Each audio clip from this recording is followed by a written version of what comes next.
The Fairfax County budget supports local services such as schools, public safety, parks, libraries, and more. Virginia law requires Fairfax County government to pass and maintain a balanced budget every year.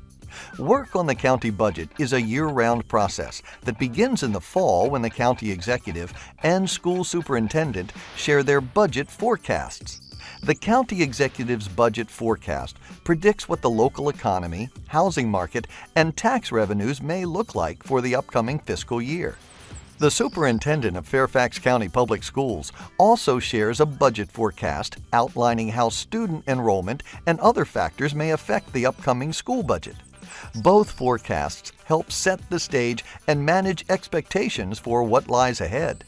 In early winter, the superintendent proposes a school budget for the upcoming fiscal year.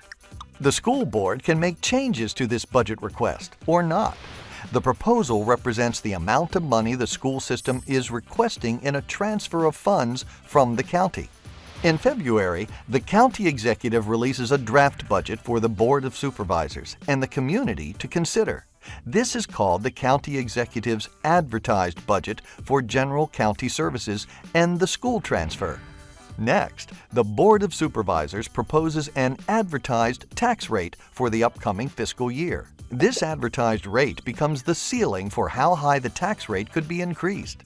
The tax rate that is eventually adopted can be the same as or lower than what was advertised, but not higher. With the advertised tax rate, the county executive's advertised budget, and the requested budget from the school system all on the table, the Board of Supervisors invites residents to offer feedback and suggestions.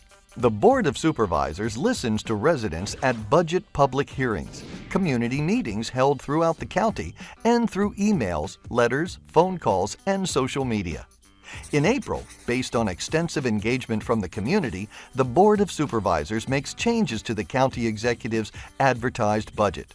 This editing process is called budget markup. The Board of Supervisors must formally adopt a final tax rate and a final budget by May 15th of each year. The adopted tax rate and adopted budget go into effect on July 1st, the first day of the new fiscal year.